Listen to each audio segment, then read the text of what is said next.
You're tuning in to the online broadcast network, AFTERBUZZ TV. Over 20 million weekly downloads from over 200 countries and your #1 source in after-show entertainment.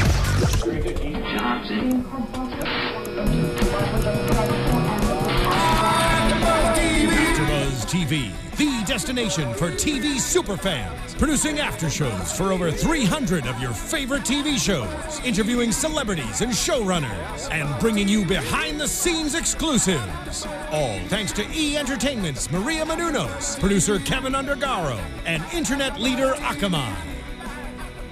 Now, let the buzz begin! Wow, that's awesome. Oh, man. Hello, and that is a piece of the theme song of Terminator, of the Terminator movies, when they introduce Sarah Connor, right? Yeah, that's Sarah Connor's. Sarah Connor's, right? And we picked it. I pick all the music. What are you talking about? Yeah, you're right. Thank you. We have Except yes. for Give Me Shelter. Yes, Adrian Snow, the amazing, probably the most attractive Terminator nerd on this planet. Wow. Yes, I'm just saying. Thank you. That's quite the compliment. I know, but she does pick our theme music to our, the beginning, the Extant episodes, because Extant does not have a theme song, and she chose this one because, first of all episodes, tonight's doubleheader, episode 8 and 9, really was very Terminator kind of esque. Anyway, first and foremost, want to introduce everyone. My name is Monis Rose, and to my left are the most amazing, first and foremost, Charlie Berens. How are you doing today, Charlie? I am doing just fine today. Thank you for asking, Monis. I appreciate it. Absolutely. And then the Tauri Miller, who is very dressed. I just want to say, you're just dressed very dapper. I can't even get the words out of my mouth, you know. Yes, we have matching cups, we have matching shirts. We planned this out, everyone. I called him in the morning and I was like, guys, we gotta be in sync. Hey, two great minds think alike. I always say that. Absolutely. And then obviously the amazing music supervisor of our battle, Adrian Snow. Yeah. How are you doing today, Adrian? I'm doing great. Doing great. Let's do this. Let's do this. 2 hours. 2 hours. We sat through it, and it held my attention. Did it hold all of yours for the 2 hours? Sitting there eating our popcorn, drinking our soda pop. Yeah, we got a lot of exciting things this week. Yeah. Ethan turned into the Terminator, hence our intro music. Yes, and he kinda did. Oh man, he is gonna be an evil child. No, he's not. He already is. I just want to drop it from the get-go. Charlie, if I had a hat, I would tip it. I would tip. I'll tip your headphones to it because I totally predicted it. Look, yes, I have ladies this and from gentlemen, the last thing. Yes, ladies and gentlemen, Charlie Berens predicted that aliens versus Ethans. This is what was going to happen. Now he did predict it was going to happen in season 3, but it happened a lot. Are you okay with that? Well, it happened much faster, and why it happened much faster was because Ethan perpetuated this much faster because he does everything super fast. So that was just the number of seasons me and with a human mind could conceive this happening. But Ethan took it there in the first season. And how do you feel being so right, Charlie? Do you feel so good? I like that you guys I really like it when Monis hosts the show because I get all my... You've never been here when he hasn't hosted the show. The one time he wasn't here, you weren't here either. Yeah. Maybe that says something. Yeah. We had a wonderful he's show. my support team. We had a ton of viewership. Yeah. It was pretty awesome. Now, guys, we all watched this. We all watched the doubleheader together, and while I was watching, I noticed a lot of eye rolling from Adrian Snow. There was a lot of eye rolling. I heard the eye rolling. Yeah. So what do you think was? And then I rolled my eyes just then. I rolled my eyes not because of the storyline, but because of the dialogue. Like, you don't know what you've unleashed, or no risk, no reward. And so twice. I was like, oh my god, just the dialogue sometimes makes me want to scream. And is it just me, or I feel since the pilot? Has it deteriorated, or no? It's always been this cheesy. It's always been this cheesy. You were just in denial about it the first 3 episodes. I think and I was like, was. I'm not crazy. This dialogue is not good. You're right. It's not good. And I know you said it was like them schmacting, but it's not them schmacting. It's just bad dialogue. And when an actor gets bad dialogue, they just go, well, what can I do with this? Okay, I'm just going to make the stakes as crazy high as possible. I mean, they are high stakes, but now everything I say is going to have this like dramatic soap opera flair. No risk, no reward. You can't have a Spielberg thing without a little bit of cheese. Listen, without a little bit, okay. Yeah. You know, even E.T. makes you cry at the end, okay? When he's like, Still E.T. time. go home and all that kind of stuff. No, I'm never going to cry at Extant, and my rant is done. Let's continue on. All right, so Tauri, now, were you pleased with what you saw? 2 hours worth of Extant. Were you pleased with both of these episodes? I like that it's going. I mean, we've had our setup, and now we can just kind of play and splash around in the world that we've built. And I like that. I also like that we're getting more baby time, because that is, I'm here for the baby. It's all about the baby for me. And he's displaying a lot of new powers. We're getting a lot of time with essentially what he means to everyone, and it's this focal point that everyone can all kind of rally around, whether someone's trying to protect it or someone's trying to retrieve it, someone's trying to eliminate it. It's all around this one central point, and I like that we can, no matter what's going on, because there are like 6 different storylines in the show, but all of them can always be brought back around to Mysterious Baby. Absolutely. And, you know, so I feel as, you know, this season has progressed, that overall themes, we have this baby issue, and then we have, and we will get to it very shortly, we have Charlie's Terminator prediction, which is now accurate. So we have that as a second theme. Yeah. And then we also have, I feel the family, this real Spielberg family aspect that is not strong, that you mentioned, Adrian. Like, it's not really a tearjerker of a theme, but we have this kind of Pinocchio, Geppetto kind of theme going with John and Ethan. But going back to the Terminator theme, you know, we found out that this really, at least the first episode, was Terminator all over again when Odin. Yeah, this Odin and Julie went out on a date, and we figure out who Odin really is. Isn't that right, Charlie? Yes, Odin is part of them. He is going to... Yeah. Part of them? Part of them. Can you please explain?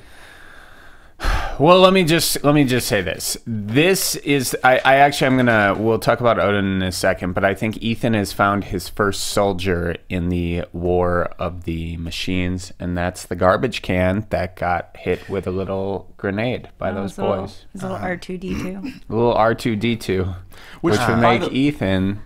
By the way, though, that garbage can, that city property. So what they did, what Ethan did, you know, taking him back, that stealing. You know, I think that's a very important point you bring up, Monis, because we do want to clarify to any children who might be watching this: stealing park garbage cans is never condoned. And disgusting. Don't do it. It's disgusting. You don't know what else, but I do think the bomb probably cleared out all the bacteria. Yes. So we can move on. The way that I had seen that whole deal is, it's like a kid finding a wounded puppy in the park. So it's like he's like, hey, you know, I want to care for this puppy and take it home and fix him, and he'll be mine forever, and I'm gonna hug him and squeeze him and love him. So you think he's more like the robot dog from the Jeffersons? Yes. Yeah. Nice. Yeah. Wait, no, not the Jeffersons, the Jetsons. My bad. I got your Show you guys. Moving on up, on the clouds. The Jetsons, yes. Yeah, what's the robot song? Astro. Yeah. Yeah. I could see that. I could see it being like Astro. Now, Adrian, did you really think that Odin, even from the get-go, was up to no good? Was there something? Yeah. I think we talked about, well, I mean, just by, I think last episode I said, the fact that they gave him the name of God of War means he's up to no good. Because it's not a common name to begin with. So that's how you know, okay, well, he's up to something, and he's a soldier. And then, of course, he comes out with that big speech, and it's all about rallying the troops up against the Humanics and blah, blah, blah, blah, blah. And the accent. And the fact that he was He's British. Brilliant. Yeah. I Like was gonna- Cockney, maybe. somewhere in An the amalgam. Yeah, He's He's a foreign. foreigner. Yeah, he's foreign. That's all I got. So I think they kind of. I guess the one thing about the show that bugs me is that you'll never really be surprised by anyone's intentions because everyone pretty much shows what their intentions are. So I would love to be surprised. I would love for them to introduce a character and for me to have no clue what their game plan is or anything like that. It just seems like everything falls into place. Like the whole idea that Yasumoto might be an ancient, I'm definitely feeling like that's going to be confirmed. And so it's just kind of, it's just so blatant. A guy named Odin, of course, is going to want to start a war. So You're right. And I mean, sometimes like when I watch a film or a TV show and I predict something that is going to happen, I'm like, yes, this does happen. Kind of like Charlie's prediction. Now, for you, Adrian, would you say you're kind of like let down in that way when? No, I'm not let down if it's not something that happens all the time. Like I was kind of happy with, and we'll get to him in a second, with Karna.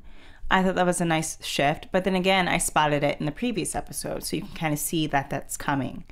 I would like everything to not be so broadcasted. So certain shows will kind of throw you for a loop and make you uncertain or make you feel like you are certain about something and then they change it at the last minute. And I appreciate those surprises on occasion. I don't want everything I think to always be right. Right. Well, can I argue that I imagine that you consume media more than like an average viewer. So I would say that like I am exceptionally intelligent. Yes, that is correct. Yes, exactly. So that's what I'm saying, audience. No, but so I would argue that the things that you're seeing are the seeds that the writers are planting, because since it is in this world that's like not like our own, CBS. like, yes, since it is alien CBS, they have to like make things plausible, so you have to understand why the characters are doing what they're doing. But like as someone who is more informed about like story building and all that stuff, like you see these clues and you're like, well, that's gonna happen because this as all the tropes would tell me, that's what is supposed to happen. I suppose, but they broadcast it. Okay, Right. well, hang on. Riddle me this one, though, Okay. story expert. Why do we meet Gordon's mom? And then Kern's she mom. has this weird thing about... It's to give you a reason to understand why he switches his motives in the middle of the episode so that you understand that he has a personal connection to what's going on with Molly and with Krieger, because she comments on their father and what their father did landing the plane in the middle of a cornfield. Well, you know, yeah, wait, what about the plane in the cornfield? we'll You get didn't to hear that we'll get to that. Yeah. We will get to that. We will get to that. No, I want to talk about it now. Give the man what he wants. You know, but obviously you're right. Like with this Odin and Julie, Odin really is only, yes, it's very predictable, is using Julie to get to Ethan, which hence that's Charlie's the first war. prediction. Yeah, the robot war. You know, It has begun. It has begun, and also, Babysitting. I mean, which is no surprise. Julie's just being used. Sorry, Julie.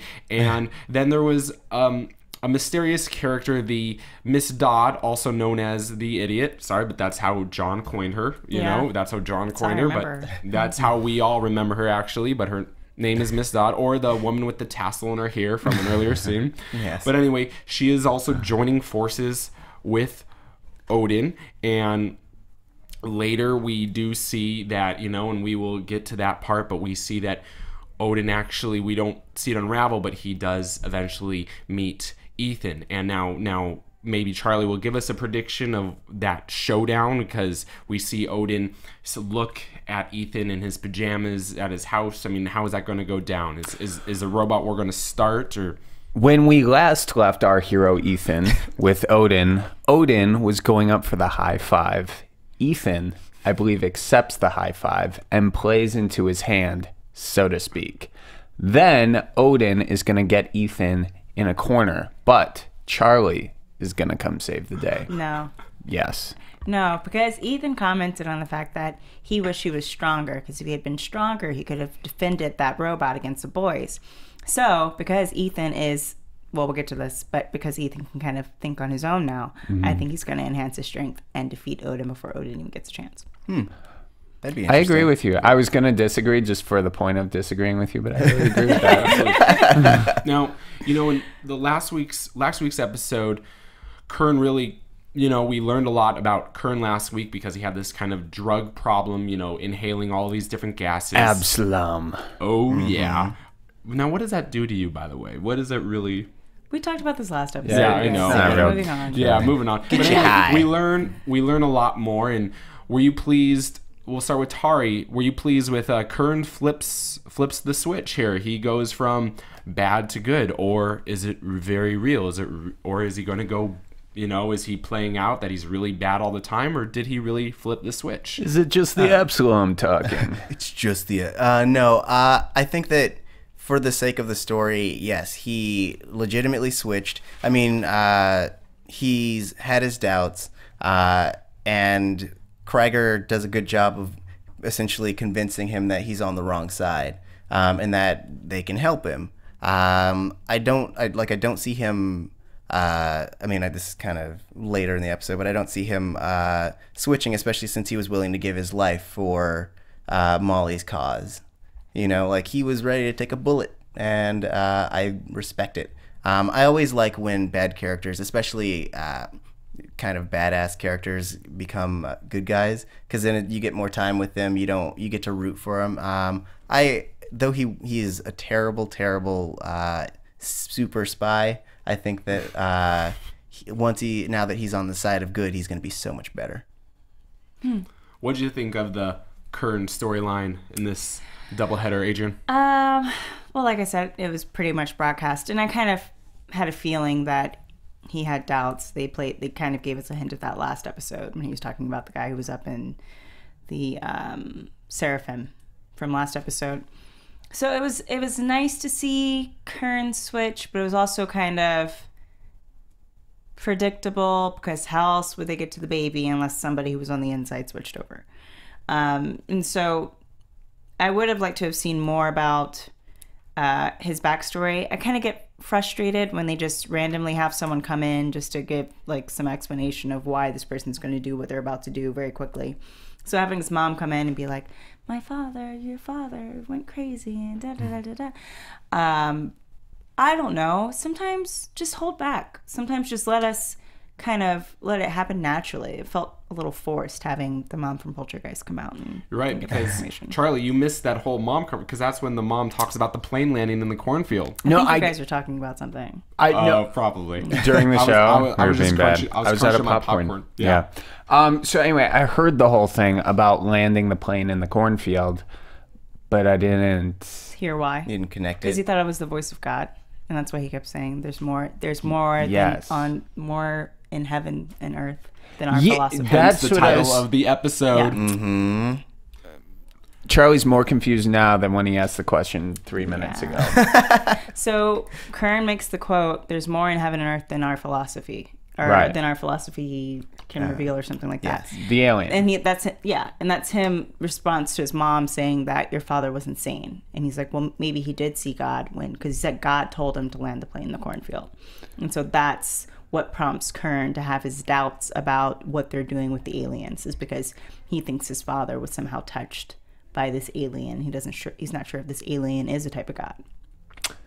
Okay, cool. Definitely didn't get that on the first run through. Thank you, Adrian You're Snow, welcome. for that that recap of that We watched portion. 2 hours. So anyway, That's why I do this show. Yeah, absolutely. So I can- So the Kern and the Krieger storyline, it does progress. That they, Kern pretty much has kidnapped or holds Krieger captive for a little bit, and then obviously Krieger escapes because there's just this random nail on the ground. Horrible. I'm sorry. Yeah, he looks for this broken glass, and then he looks somewhere else, and there's a nail. Can we just talk about how horrible of a setup that was. He sees the broken glass, and then Kern sees him looking at the glass, so he picks up the glass, and you're like, oh, he could have gotten out, oh well. And then immediately dramatic music points to the nail. I was like, come on, man. Yes. And why is he being like muffled with some packaging Looks wrap like, or he something? looks like Bane, like a bad Halloween costume for Bane. From I know. It's like, don't they have bandanas in the future? Just wrap that around his mouth. I guess it muffles the sound, so if he makes any sound, then it kind of just absorbs it. Maybe I'm trying to just help. And if you use tape, you can lick tape off your face. But like, how many times have you been wrapped up on a chair? I have siblings, and we had little supervision. Right, not important. Guys, this is not therapy. This Are is we off Extant. topic? What? No, we're talking about facial constrictions. Anyway, so you know, we do see a very fast, very network-driven, this change from enemies, Krieger and Kern, to now friends, and we have to help save the day and get Molly in between. And this story unravels, doesn't it, Adrian? Yeah, I mean, when Kern turns ally, that helps a lot because they had that kind of small introduction of Derek Pierce, who has some information from the Aruna, because they kind of touch on the Aruna and, you know, Molly learning about that and how the alien affects people when they're in group settings. And so having Kern step in at that moment and aid Molly as she's finding out this information about Derek Kern and Claypole Industries and all of that. I don't want to go too far into that, but that's kind of how they get it so that Kern ends up linking up with Molly and helping them, is that he has the key to Claypole Industries. Right. Did I explain that correctly? Yeah. Yeah. Absolutely, absolutely. And plus, he has the key pretty much to the whole facility, you know, all of Yasumoto. I mean, he has all the secrets. He tells Molly, you know, how they transported the body and what they did to Ethan. I mean, all these secrets just come out because Molly really does question, like, what did you do? How did you do this? And it's a laundry list. He just spits out a laundry list in this episode. It's like, boom, It's boom, just boom. way too easy. Sorry. That was a confusing part for me, in that, like, he said that he didn't know who the man behind pulling the strings was, but I could have swore There was the same with him and Yasumoto. Yeah, I thought so. But I mean, maybe he was trying to protect Yasumoto for some reason or another. But that part was off-throwing. Threw me off. Yep, those are the words. Off-putting? No, I like off-throwing. Off-throwing. Hashtag off-throwing. I mean, I don't know, audience, do you remember if they had ever had a scene together? Scrub through all the episodes, let me know. Well, you know, really quick, before, you know, speaking of, nice segue, speaking of audience, guys, really want your help. You know, we really appreciate all the comments on YouTube. Also, we're on iTunes. Please comment for the Extant After Show on iTunes. You know, we would love to hear what you think. You know, you can always, if we have made an error or if you disagree or agree, just give a shout out. And we love to read, you know, what you love to write, and we really want to thank you for listening and watching. And we do respond on Twitter. Definitely. I do respond on Twitter. Absolutely. And if you like what we're doing, slap us with a 5-star rating, because it helps people know that we're awesome, and it helps us get up in the ranking boards on iTunes. So that would be awesome as Yes, absolutely. But yeah, speaking of back to Kern, you know, this really helps Molly's quest, doesn't it? We'll toss it to you, Charlie. Doesn't it help Molly's quest in finding out who her baby is, and she needs to see her baby and get me my baby. Yeah, she is. Kern is obviously opening the doors, quite literally, for Molly. Kern's taking on this kind of Dark Knight thing. You kind of remind me of Batman in there. No, okay, Adrian disagrees. Moving on. That's funny. Since we don't get the Batman thing, what about the bats, or were those birds? They were birds. Damn it. They were crows or ravens. Darn it. They're Batman birds. They're bat birds. Well, they did the circle thing. So, and that means that the baby is communicating with Molly. Gonna throw this in there real quick, Game of Thrones fans. Anyone else see the parallel between Molly and Khaleesi, mother of the aliens, mother of the dragons? Let me know on Twitter, because I don't think anyone else here agrees. Side note. But anyway, and then we see the birds communicating, and then gunshots go off, someone dies, and yeah, the person in the tank where the baby was. Oh, yeah. But we didn't know about that yet. Yeah. Spoiler. That's okay. So yeah, Molly's quest ends up with people getting shot and all of that. Where now, really, it starts out with, you know, Molly talks to Sam, you know, trying to get information, and then Molly does some digging on her own, and obviously she has to do everything by herself, you know. No, she leaves John out of it, leaves Ethan out of it. I need to do this by myself, Luckily, you know, she has this, she gets this, you know, she thinks she gets this asset with Pierce, finds out he's dead, or you know, he has committed suicide, or someone has killed him. Right. You know, absolute. He's been silenced. She, you know, being the investigator she wants to do her own digging still. She goes where Pierce lived, in this penthouse tower, also known as Claypool Industries. No. Oh, it wasn't. It was. It's a penthouse that was bought by Claypool Industries. Right. Bought by. Sold to Thank Derek. you. For $1. Thank you for $1. Absolutely. No taxes. On Grand Avenue. So That is correct. So anyway, Molly then is, though, she looks around, she peeks around, and she is caught. She is locked in this penthouse suite. Kern helps save her, you know, because he has security. Are you talking about, now we're jumped over to Claypool, Yeah. right? Yeah, So she is up Yeah. to Claypool. Okay. She is searching the tower for herself. Sees the sign, the alien sign, the ring sign. She is caught. This is just one heck of a quest, I just have to say. She is caught. Kern, you know, saves the day because he has security access, but Molly is still dead set on seeing her baby. She needs to see her baby. Yeah. So anyway, Tara, you want to take it from there? Yeah. So after he essentially knocks out some guards and leads her downstairs, they hop in the car with Krieger. And then Krieger, Kearns, and Molly all convene at her house and come up with a plan. And so since she had set off that red flag, they are planning to move the baby. Yep, this is at that point. Wait. Nope. No, I'm skipping a bunch of stuff because I'm This is just when terrible. she tries to get information from Kern, and Kern just gives her the information. And so then they decide they're going to try and figure out what they do. And the next morning, Kern, because Yasumoto and Sparks have a meeting the same night, Yes. Kern is told then. Right. And then okay, yes, because Molly's plan is to show the board the footage from the Aruna. Yes.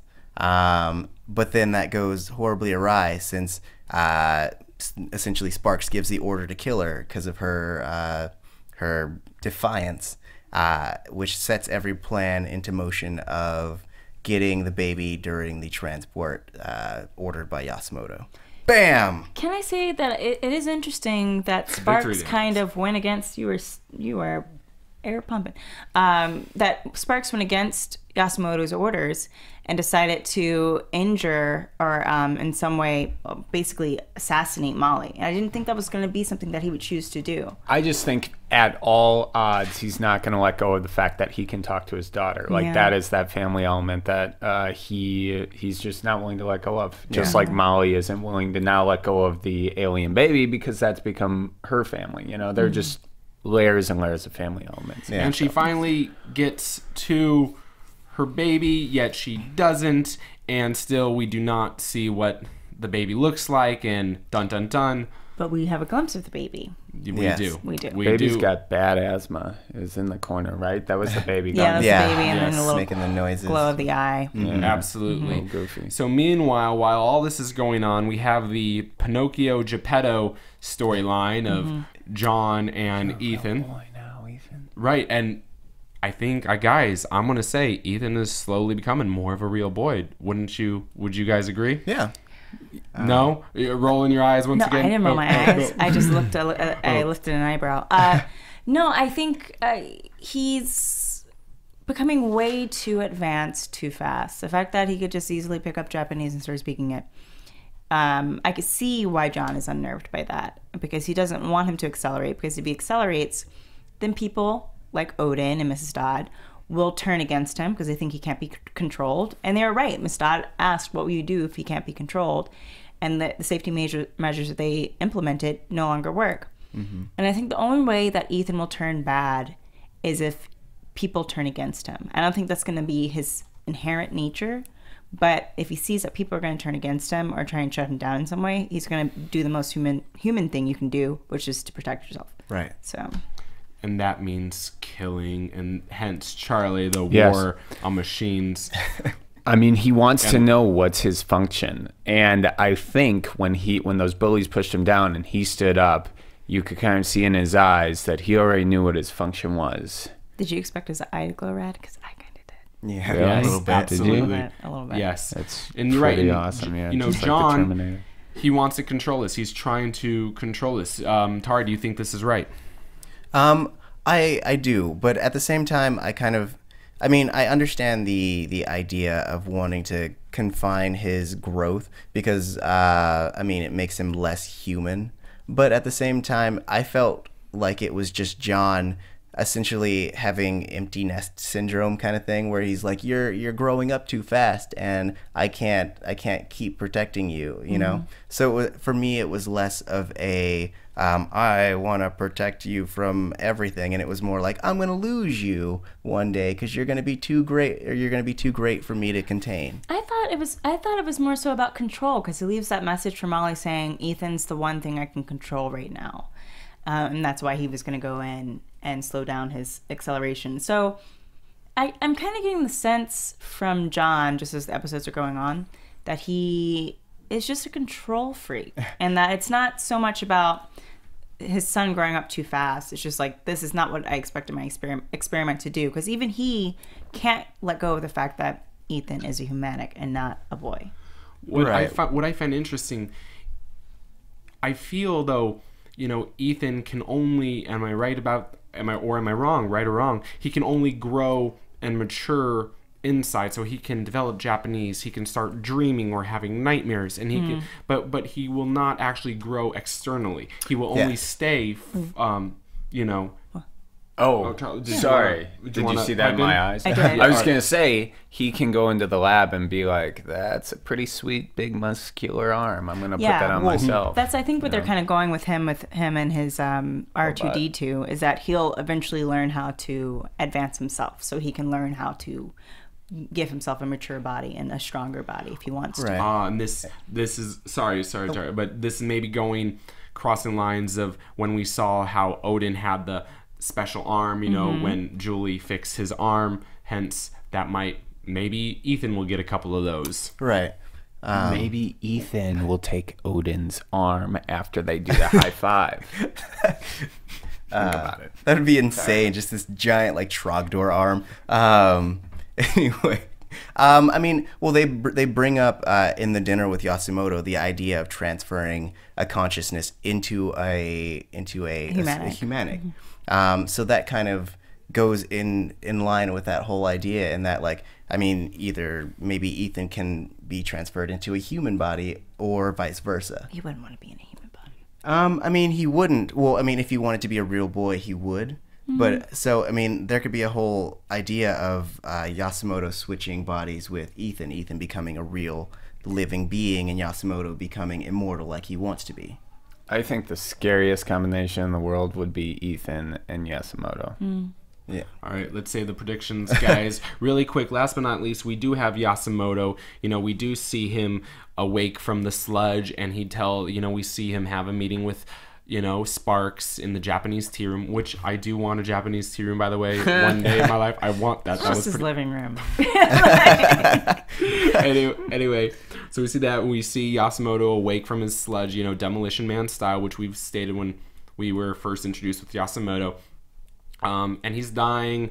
He actually has a heart because he wants to keep Molly alive. Obviously, Sparks doesn't. He only wants to keep her alive if she's at some benefit to the alien. If she's not, he said kill her. Right. Yeah. Excellent. Well, he said, do with her what you will. So keep her alive until she's 70. And then also we have Sparks, who, yes, we already mentioned disobeying Yasumoto's orders, going after Molly, is not afraid to point a gun at her. Also keeps on having flashbacks. Not afraid to shoot her. He shot her. Yeah. Yeah, absolutely. And then she switched over to Kern's daughter, you know, shapeshift, and then he remorses and cries like a little baby, or tries to cry. He tried his best. He tried a couple times. times. Yeah, he tried. It was a failed attempt. He's all cried out, guys. He's been crying for years. But anyway, Molly is still alive. Sparks didn't actually shoot and kill Molly, and I actually think Sparks is the next person to flip the switch, just like Kern did, and we're going to see a softer. So you want to go into predictions? You know what? It's another 2-hour episode next week. Another 2-hour episode. Let's do the predictions for next week. All right. Yeah. Now, your AfterBuzz TV predictions. Yes. All right, Adrian, let's start off with you. What do you think is going to happen in another special 2-hour Oy. episode? 2 hours. Well, I think now we'll finally, please, just let us see the baby. I saw a flashing eye. I hear him make his weird TARDIS sound. And so now I'm ready to kind of see the baby, see what that's all about. So I think we're going to get more of an introduction to the baby. And I think we're going to get more of an interaction between Ethan and Odin. So, and what Odin's intentions are with Ethan. That's my prediction. Tauri Miller, what do you got to say? I'm definitely hoping that Odin steals Ethan, because that would be awesome. And I'm hoping our trio of Kreger, Kearns, and Molly managed. I'm hoping that they find out Yasumoto's the puppet master, because then they can actually start making moves against him. I mean, we see in the preview. I don't like referencing the previews in my predictions, but I mean, like the whole alien recruiting Sparks thing. I hope that also comes to a head, and that like he seems to be having a shift as well. So everyone's going to be good now except for Yasumoto. So. Well, just to talk on that, if you notice with costuming, the people who are actually really bad tend to wear darker colors while everyone else wears muted colors. So Mrs. Dodd was in black and white, and then Odin has only really been seen in black. Okay. Just to kind of give you guys a heads up. So gray is kind of like they could go either way, which is most of the cast, and then everyone else is like black and white. Nice. Charlie, what's going to happen in our devil header next week? Devil header. John wears devil. the devil header. John wears black though. On occasion, he does wear black. So I think John is going to turn bad, because I've always thought that for a long time, and he has an accent just like Odin. It's just because he's Goran Vishnik and he always turns bad, except for ER. All right, maybe that's the reason. All right, but The Offspring, I think we'll finally see it. And it's going to be, just real quick, imagine the pressure on the person who's making The Offspring, because this is like the alien, you know, like E.T., it's so iconic. So you've got a lot of pressure on figuring out what The Offspring looks like. Speaking of which, I like the name The Offspring just because it reminds me of my favorite 90s band. Oh, it's still a good band. Yeah. I think, obviously, it's so hard not to go off those recaps, but it's going to be very interesting to see Sparks go from not just his daughter as like a very young girl, but as an older woman, and seeing how her advice to him changes based on who it is and how it impacts him. And I do think he's eventually going to snap out of it. And I think they're all going to realize this alien's got to go. But before they get to that point, the alien is going to get too powerful. And then the humanics and the humans, this World War VIII thing that's going to happen. Not at season 3, in season 1. In season 1. They're going to realize they have to combine powers, and it's going to be robots versus aliens, Ethans versus aliens. Because the humans just have to sit back and watch at that point and support. Then we might the just have robots. to stick with the Terminator theme song. Yeah.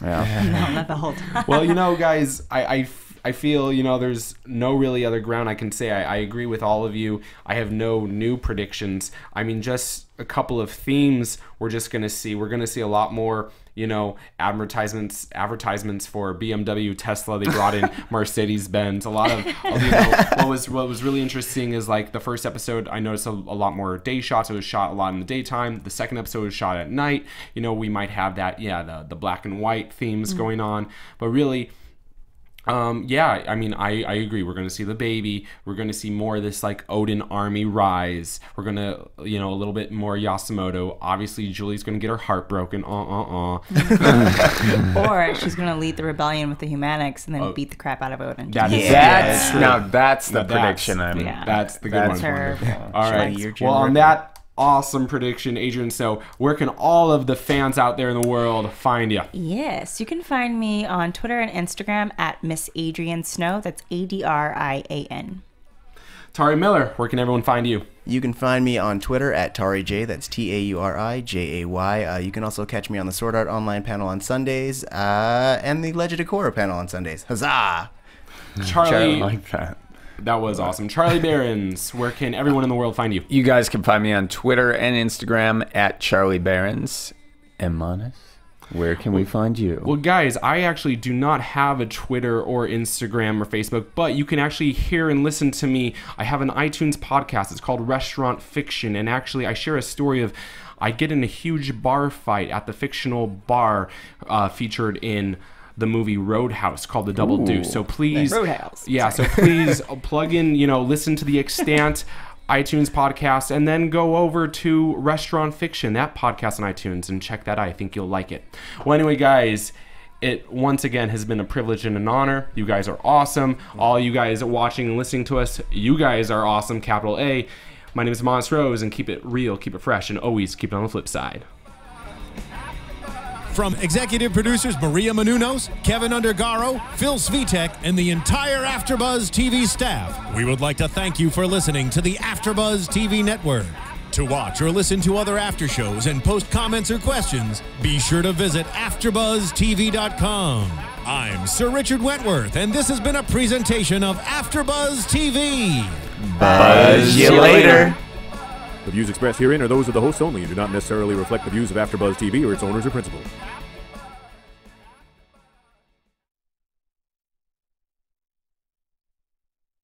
Thank you for watching AfterBuzz TV on YouTube. For more of your favorite after shows and interviews, subscribe to our channel here, and be sure to share your opinion on the episode in the comment section below here. We'd love to see what you guys are buzzing about. Thanks again. Buzz you later.